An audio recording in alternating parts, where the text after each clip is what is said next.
नमस्कार मित्रांनो, आपलं सर्वांचं स्वागत आहे आणखीन एक यूट्यूब व्हिडिओमध्ये. या व्हिडिओमध्ये आपण कुठला शेअर मल्टीबॅगर होणार हे समजून घेणार नाही आहोत. पण शेअर घेताना कुठले 7 फॅक्टर जे आहेत ते महत्त्वाचे आहे, ज्याने करून आपण जे इन्व्हेस्टमेंट करतोय ते पूर्णपणे तर बुडणार नाही ना, त्याच्याबद्दल आपण जे आहे ते पॉइंटर्स लक्षात घेणार आहोत. याकरता तुम्हाला पूर्णपणे काही फंडामेंटल अनालिसिस शिकण्याची गरज नाही आहे. एक रेडीमेड स्कॅनर जो आहे तो तुम्ही बनवू शकता आणि त्यामधनं चेक करू शकता की ती जी कंपनी जे काही डेटा दाखवते, जसं की ऑर्डर ब्लॉक दाखवते, कुठल्या प्रकारचा एमओयू दाखवते किंवा आणखीन कुठल्या प्रकारच्या गोष्टी दाखवतात. त्या माध्यमातून आपण समजून घेऊयात की नेमकं त्यांना काय सांगायचं आहे ना. आपण लक्षात घेणार आहोत की ती कंपनी जे काही सांगते, भलेही एक्सचेंजवरती ती फायलिंग करते की पर डे त्यांना ऑर्डर्स येत आहेत, भलेही ते सांगतायत की ऑपरेटिंग प्रॉफिट त्यांचं इन्क्रीज होतंय. या सर्व गोष्टीवरती विश्वास ठेवायचा आहे का? इन्व्हेस्ट करायच्या अगोदर आपण त्या कंपनीचं इन्व्हेस्टिगेशन करणं सगळ्यात महत्त्वाचं राहतं. आणि ह्या छोट्या-छोट्या गोष्टीबद्दल जे आहे ते आपण या व्हिडिओच्या माध्यमातून माहिती घेणार आहोत. नमस्कार, मी डॉक्टर रणजित. आपलं सर्वांचं स्वागत करतो निफ्टी ट्रेंड यूट्यूब चॅनलमध्ये. जर चॅनलला सबस्क्राईब केलं नसेल तर सबस्क्राईब बटनला हिट नक्की करा. तर या व्हिडिओमध्ये समजा तुमच्याकडे ₹1000 एक शेअर आहे आणि तो शेअर थोड्याच दिवसामध्ये ₹100 झाला आणि त्यावेळेस तुम्ही मग काय म्हणाल बरं? त्यावेळेस तुम्ही म्हणाल, "अरे हा स्वस्त झालाय. इथून काय खाली जाणार?" पण थांबा. इथंच तुम्ही मोठी चूक करण्याची शक्यता आहे. कारण गेल्या 2 वर्षात 2 वेगवेगळ्या एक्सचेंजेसवरती एन-एस-ई आणि बी-एस-सीवरती अनेक शेअर्सने रिटेल इन्व्हेस्टरचं जे आहे ते प्रचंड नुकसान जे आहे ते केलेलं आहे. काही शेअर जे आहेत अगदी 90% पेक्षा जास्त आपल्याला फॉल होताना दिसलेत. पण आज ह्या व्हिडिओमध्ये आपण कुठला शेअर घ्यायचा किंवा विकायचा हे अजिबात सांगणार नाहीये. परंतु हे जे शेअर जे आहेत ते 90% किंवा अगदी 95% पडायच्या अगोदर कुठले रेड फ्लॅग जे आहेत ते आपण ओळखायचे, त्याबद्दल जे आहे ते आपण पूर्ण माहिती घेणार आहोत. तर एक्झाम्पल म्हणून घ्या. आता जेनसोल इंजिनिअरिंगचं. एकेकाळी जेनसोल इंजिनिअरिंग जो आहे तो 1000च्या वरती गेलेला शेअर होता आणि नंतर अत्यंत मोठ्या प्रमाणात तो पडला. म्हणजे 1000 वरनं अगदी ₹20 पर्यंत तो येताना तिथं दिसतोय. आणि याच्यामध्ये सेबी म्हणजे सिक्युरिटीज एक्सचेंज बोर्ड ऑफ इंडियाने शेअर प्राइस मॅनिप्युलेशन्स आणि फंड्स डायव्हर्जन संबंधी जे आहे त्या गंभीर बाबींचा तपास केलाय आणि त्यावरती काहीतरी निष्कर्ष जे आहे ते नोंदवलेत. आणि त्यामुळे त्या शेअर्समध्ये एक्झिट करणाऱ्या लोकांची जी आहे ती खूप धावपळ झाली. नंबर ऑफ टाईम्स त्याच्यामध्ये लोअर सर्किट लागून आता शेअर जो आहे तो कधी दिसतो, कधी तो सस्पेंडेड ॲक्टिव्हिटीमध्ये राहतो. आणि इथं सगळ्यात जास्त लोकांचं जे आहे ते कॅपिटल इरोड होताना, कमी होताना किंवा संपताना तिथं दिसतंय. त्याच्यामध्ये दुसरं जर उदाहरण बघायचं जर झालं तर ते म्हणजे तीर्थ गोपीकॉनचं. ह्याने तर अगदी कहरच केला. इथे फेक बँक गॅरंटीज ज्या की सीबीआय इन्व्हेस्टिगेशनच्या प्रकरणामध्ये उघड झाल्या आणि त्यात काही अटकसुद्धा झाले. 2026 मध्ये संबंधित न्यायालयीन प्रक्रिया सुद्धा सुरू असल्याचं त्यामधनं कळतंय. पण ह्या 2 कंपन्यांवरनं अगदी आणखीन सुद्धा कंपन्या असतील. पण याच्यावरनं आपण काय धडा नक्की घ्यायचा? तर जेव्हा-केव्हा तुम्हाला शेअर्सची प्राइस वाढताना दिसते, अगदी 5% सर्किट, अगदी 10% सर्किट, अगदी 20% सर्किट दिसतोय. याचा अर्थ बिझनेस चांगला आहे का? असा होतो का? नक्कीच नाही. याच्यामध्ये बाकीचे सुद्धा काही पॅरामीटर जे आहेत ते महत्त्वाचा पद्धतीने जो आहे त्याचा प्रभाव पाडत असतात. ते नेमकं बघूयात. तर रिटेल ट्रेडरची सर्वात मोठी चूक काय माहिती का? ते म्हणजे ते कंपनी बघत नाही. ते फक्त चार्ट बघत असतात आणि त्यामध्ये ते बघतायत, की हा स्टॉक त्याच्या ऑल टाईम हायच्या आसपास आहे का? का 52 वीक आठवड्याच्या आसपास आहे. कारण एखादा स्टॉक जर ₹500 वरनं ₹100 झाला, तर किती स्वस्त झालाय हे प्रश्न ते विचारत नाही. त्याऐवजी जर एक चांगला मॅच्युअर्ड इन्व्हेस्टर असेल, तर तो हा विचारतो त्याचा कॅश फ्लो नक्की कुठे आहे? दुसरं म्हणजे त्याच्यावरची कर्ज म्हणजेच डेट किती आहे?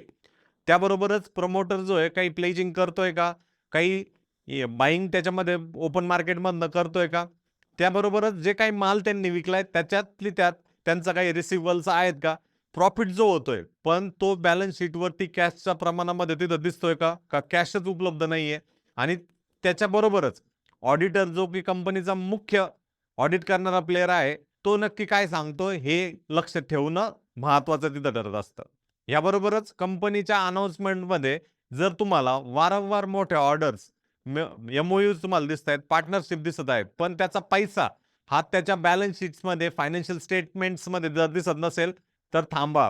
विचार करा. घाई-गडबडीमध्ये, इमोशन्समध्ये त्या कंपनीमध्ये पैसा गुंतवण्याची चुकीची ती नक्की करू नका. आता त्यामध्ये पहिला जो स्टॉकचा आपण एक्झाम्पल घेतो ते म्हणजे जेनसोल इंजिनिअरिंग. हा कधी स्टॉक जो आहे तो ₹1000 आसपास ट्रेड करताना आपल्याला दिसत होता. पण आत्ताची सध्याची स्थिती जर तुम्ही बघितली, अगदी पाठीमागील 6 महिन्याच्या पिरियडमध्ये तो ह्याच रेंजमध्ये आपल्याला होताना दिसतोय.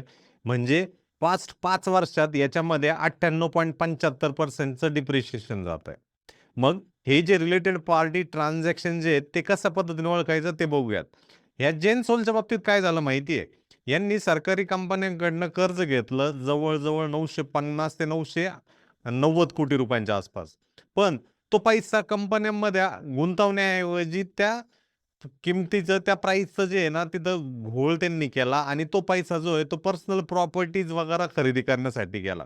मग सेबीच्या चौकशीमध्ये हे निष्पन्न झालं, की हा पैसा कंपनीमध्ये इन्व्हेस्ट करण्याऐवजी हा प्रमोटरच्या पर्सनल इन्व्हेस्टमेंटसाठी जो आहे तो वापरला गेला आणि जेव्हा ही बातमी, हे न्यूज ज्यावेळेस मार्केटमध्ये धडकलं, तर तुम्हाला माहीतच आहे लोअर सर्किटवर लोअर सर्किट हे करून जवळपास 1377.45 पॉइंट्सनी ही याची किंमत कमी होऊन सध्या हा शेअर जो आहे तो आपल्याला खालच्या किमतीला तिथं ट्रेड होताना दिसतोय.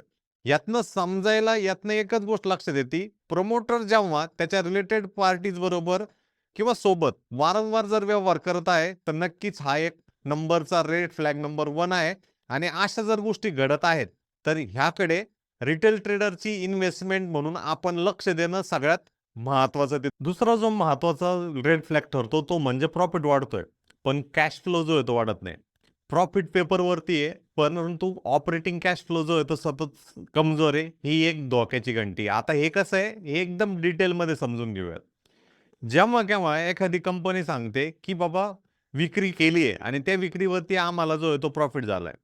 परंतु जर दरवर्षी तो निव्वळ नफा वेगाने वाढत आहे, तर ती कंपनी सुरक्षित आहे असं नसणारच आहे. कारण ह्यामध्ये बोगस किंवा विक्री केलेला फेक किंवा डिले सेल्ससुद्धा असू शकतात. कंपनी जेव्हा-केव्हा माल विकत असते त्याचं बिल तयार करते आणि ज्यामुळे ते प्रॉफिटसुद्धा बुक करते आणि जे अकाउंटिंग प्रॉफिट आपल्याला दिसतो. पण तो माल जो आहे तो ग्राहकांना किंवा स्वतःच्याच फेक म्हणजेच खोट्या कंपन्यांना तो विकलेला असतो आणि जिथं आपल्याला पैसे कधीच येताना दिसत नाही. आणि त्याचा परिणाम जो आहे तो बॅलन्स शीटमध्ये ट्रेड रिसिव्हेबल्स किंवा येणे बाकी असलेले पैसे म्हणून अडकून पडतं आणि प्रत्यक्षात खिशात किंवा बँकेत त्या कंपनीच्या अकाउंटमध्ये एकही रुपया नसतो. आणि याचा परिणाम जो आहे तो इन्व्हेंटरीमध्ये पैसा अडकलेला आपल्याला दिसतो. कारण कंपनीने उत्पादित केलेला माल आयदर उत्पादनच केलेला नसतो किंवा तो जो आहे तो गोडाऊनमध्ये तसाच पडलेला असतो आणि संभाव्य पैसे जे आहेत ते भविष्यात मिळतील की नाही याची सुद्धा शाश्वती नसते.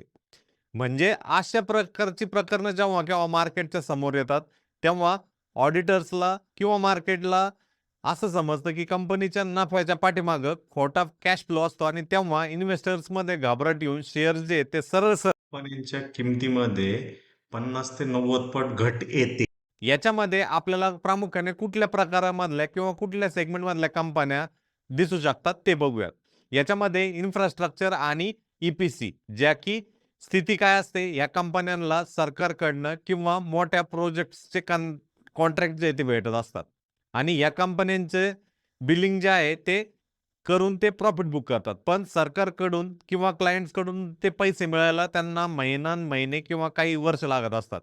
परिणाम याचा काय होतो, की कागदावरती जो आहे तो प्रॉफिट तर दिसतो, पण प्रत्यक्षात कंपनी जे आहे ते ट्रेड रिसिव्हबल्समध्ये ते प्रचंड वाढतात आणि कॅश फ्लो जो आहे तो मायनसमध्ये जातो. याबरोबरच दुसऱ्या प्रकारच्या कंपन्या म्हणजे पॉवर आणि रिन्यूएबल एनर्जी कंपनीज, ज्याच्यामध्ये आपल्याला स्मॉल कॅप सेगमेंटच्या सगळ्यात जास्त कंपन्या दिसतील. त्यामध्ये पॉवर प्लांटचे युनिट सुरू झाल्यानंतर रेव्हेन्यू आणि नफा जो आहे तो त्यांच्या बुकमध्ये दाखवला जातो. परंतु राज्यांच्या वीज मंडळांना म्हणजे स्टेट डिस्कॉम्सला ती वीज विकल्यानंतर बिले वेळेवरती वसूल होत नाही आणि त्यामुळं त्यांना जो पैसा मिळाला पाहिजे तो सुद्धा कंपनीला वेळेत भेटत नाही. याचा परिणाम असा होतो, की कंपनीचा महसूल आणि नफा जो आहे तो वाढताना दिसतो, परंतु रोख पैसा जो आहे तो अडकून पडल्यामुळं फ्री कॅश फ्लो जो आहे तो पूर्णपणे अडकताना आपल्याला तिथे दिसतो. जेव्हा केव्हा अशा गोष्टी तुमच्या समोर येतात, फ्री कॅश फ्लो जो आहे तो डिक्लाइन मोडवरती आहे, तो रेड फ्लॅग नंबर 2 आहे. ह्याकडे तुम्ही विशेष लक्ष ठेवणं सगळ्यात महत्त्वाचं राहतं. कारण मार्केट्समध्ये अशा काही गोष्टी भ्रामक पद्धतीने जे आहे ते सोशल मीडिया किंवा डिजिटल माध्यमातनं आपल्यासमोर अशा टाकल्या जातात, त्याच्यामुळं आपण 100% कन्विन्स होतो आणि तिथं अडकण्याची शक्यता जी आहे ती तिथं वाढताना तिथं दिसते. पुढचं जर कारण बघायचं जर झालं, तर ते म्हणजे एखाद्या कंपनीचे कर्ज म्हणजेच डेट हे तिच्या महसुलापेक्षा, रेव्हेन्यूपेक्षा किंवा नफ्यापेक्षा जर वेगाने वाढत आहे, तेव्हा ती एक धोक्याची घंटा जी आहे ती असू शकते. आणि शेअर बाजारामध्ये यालाच रेड फ्लॅग नंबर 2 जो की कर्जाचा डेट असं म्हणलं जातं. अनेकदा कंपन्या जो आहे तो व्यवसाय वाढवण्यासाठी कर्जाची ती गरज असते. पण कर्ज वाढवण्याचा वेग व्यवसायातून येणाऱ्या कमाईपेक्षा जेव्हा जास्त होतो, तेव्हा ती कंपनी जी आहे ती कर्जाच्या जाळ्यात अडकताना दिसते. आता याच्या पाठीमागं काय कारणं असतात ते आपण समजून घेऊया. एक म्हणजे चुकीचे नियोजन जर कंपनीकडे असेल, तर त्यामुळं कर्जाचा जो बोजा जो आहे अनप्रोडक्टिव्ह बॉरोइंग जी ती वाढते आणि ह्यामुळं कर्ज काढून जी फॅक्टरी किंवा कंपनी ज्याला आपण प्रकल्प म्हणतो उभा केलेला आहे, त्यातून हवा तसा नफा किंवा विक्री रेव्हेन्यू झालीच नाही, तर तो परिणाम होतो. दुसरं म्हणजे इंटरेस्ट रेट बर्डन म्हणजेच काय व्याजाचा वाढता खर्च जर आला, तर जसं-जसं कर्ज वाढतंय, तसं-तसं कंपनीला जे आहे ते दरवर्षी भरमसाठ व्याजाचा हिस्सा जो आहे तो कर्ज सोडून तिथं भरावा लागतो. आणि तिसरा महत्त्वाचा धक्का म्हणजे डेट ग्रोथ जी रेव्हेन्यू ग्रोथपेक्षा जर जास्त असेल, यामधनं कंपनीचा महसूल रेव्हेन्यू वर्षाला फक्त 10% ने वाढतोय. पण त्याच वेळेस तिचे कर्ज म्हणजेच डेट हे 30% ने वाढतंय, तर गणित बिघडताना तिथे दिसतं. परिणामी अशा कंपन्याचे डेट टू इक्विटी रेशो खराब होतो आणि त्या कंपन्या ज्या आहेत, त्या दिवाळखोरीच्या पर्यायावरती जे आहे ते येताना तिथं दिसत असतात. म्हणून अशा कंपन्या जेव्हा केव्हा तुमच्या रडारवरती येतात, याकडे लक्ष ठेवणं गरजेचं असतं. त्यामुळे मित्रांनो, जेव्हा केव्हा तुम्ही कुठल्याही कंपनीमध्ये इन्व्हेस्ट करण्याचा प्रयत्न करत आहात, त्यामध्ये हे चेक करा, डेट रेशो जो आहे तो नक्की काय करतोय?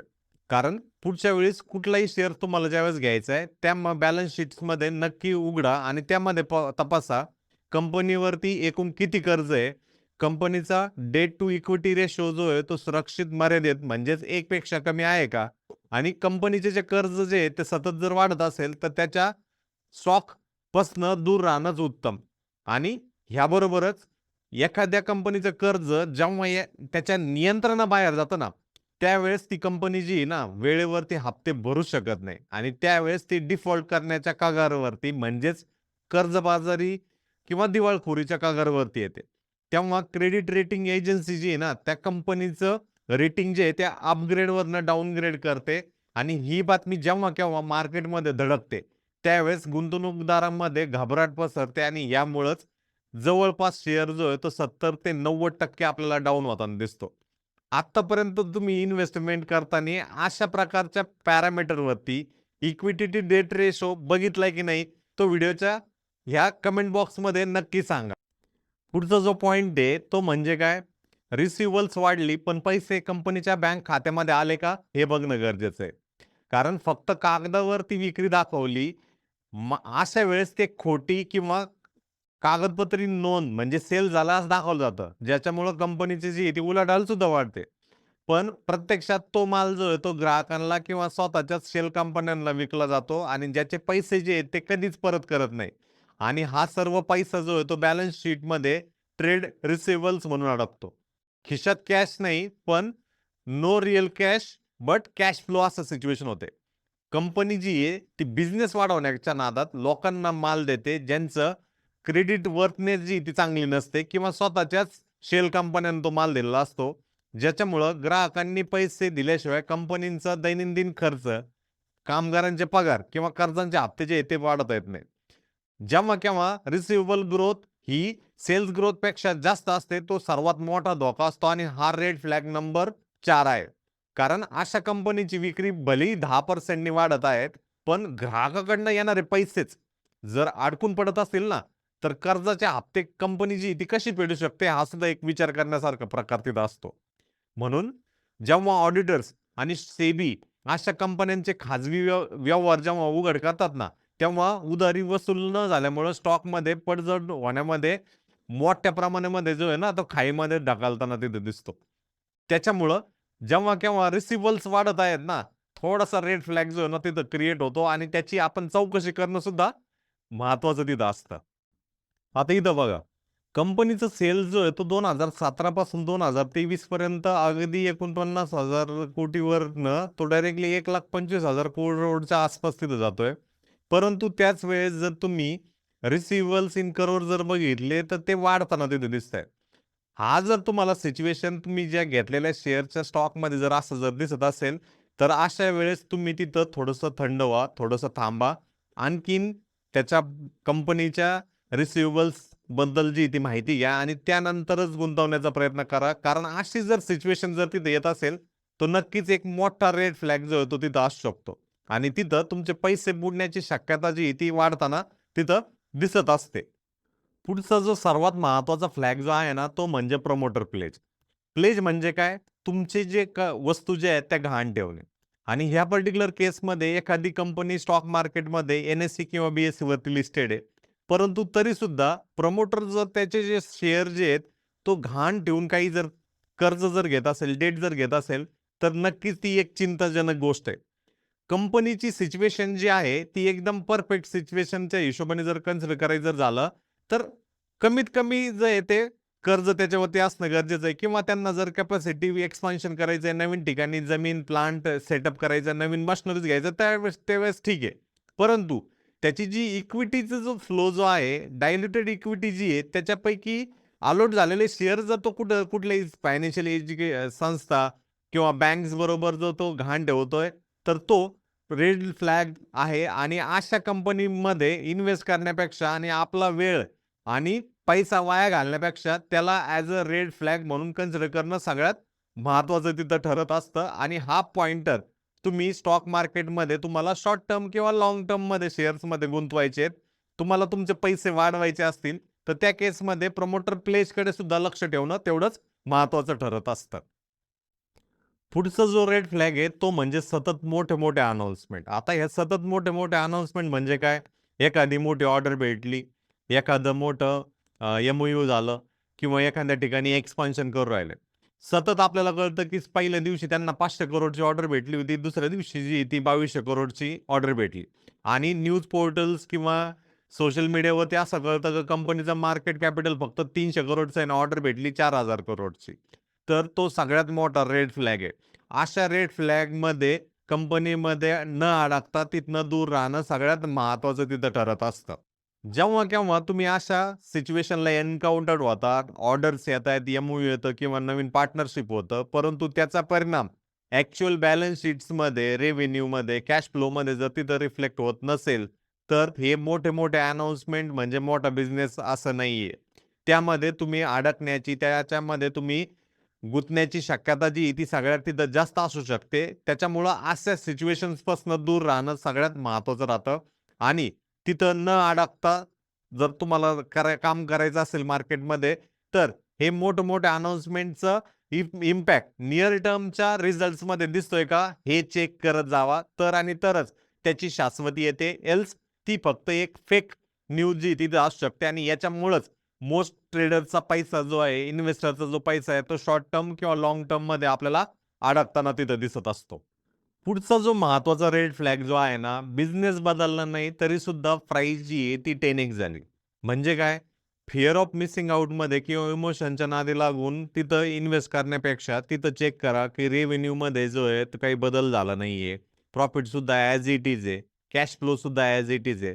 तरीसुद्धा तो स्टॉक जो आहे तो ₹100 अगदी 1200 झालाय. काही केसमध्ये ₹300 अगदी 4000 झालाय.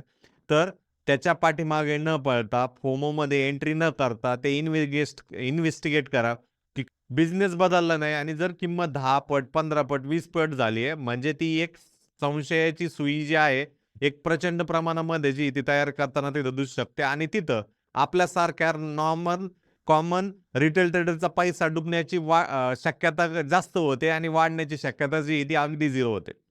ह्या चुका ज्या आहेत त्या आपल्याला रिपिटेटिव्हली करायच्या नाहीयेत. हे जे 5 ते 6 रेड फ्लॅग्स तुम्हाला मी सांगितलेत, हे करण्याकरता कुठल्याही हँकी पँकी वेबसाईट किंवा हँकी पँकी टूल्स ॲपची तुम्हाला काही गरज नाहीये. अगदी तुमच्या फिंगर टिप्सवरती Googleच्या वेबसाईटवरती तुम्ही जरी टाकला आणि तिथं एआय मोड जरी तुम्ही सुरू केला, तर तिथं सर्व काही तुमच्या प्रश्नांची जी उत्तरं जी आहे ते तुम्हाला बनताना तिथं दिसू शकतात. हा व्हिडिओ जो आहे तो त्याच दृष्टीने त्याच्यासाठीच एक प्रयत्न जो आहे तो निव्वळ प्रयत्न केला गेलेला आहे. ह्या क्रायटेरियाजबद्दल तुम्हाला जर काही प्रश्न आहेत का? कमेंट बॉक्समध्ये नक्की तुमचे प्रश्न जे आहेत त्याचे उत्तरं तिथं दिले जातात. तर याच्यामध्येच आपण सर्वात मोठी चूक करत असतो. तिथं आपण म्हणतो, की इतका शेअर पडलाय म्हणजे डाउन साइड जी ती लिमिटेड आहे. हा स्टॉक मार्केटमधला सर्वात धोकादायक विचार आहे मित्रांनो.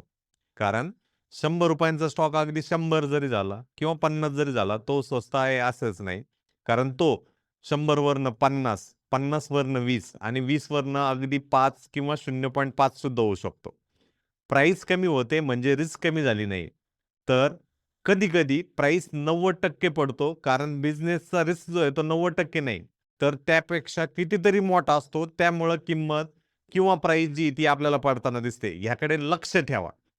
जेव्हा-केव्हा तुम्ही पुढील शेअर तुम्हाला घ्यायचा आहे, त्यावेळेस तो मल्टीबॅगर होणार. हाच तो पुढचा स्टॉक आहे 10x अपॉर्च्युनिटीवाला. ह्या स्टोरी टेलिंगवाल्या गोष्टीच्या पाठीमागे जाण्यापेक्षा तो लगेच बाय करू नका. फक्त 5 मिनिटं द्या. त्याचा अॅन्युअल रिपोर्ट जो आहे तो लक्ष ठेवा. कॅश फ्लो नक्की आपल्याला काय सांगतोय तो बघा. कर्जाचं प्रमाण बघा. प्रमोटर होल्डिंग आणि त्याचं गहाण ठेवण्याची क्षमता जी आहे ती चेक करा. कारण ऑडिटरचा रिमार्क सुद्धा एक महत्त्वाचा रोल तिथं प्ले करत असतो.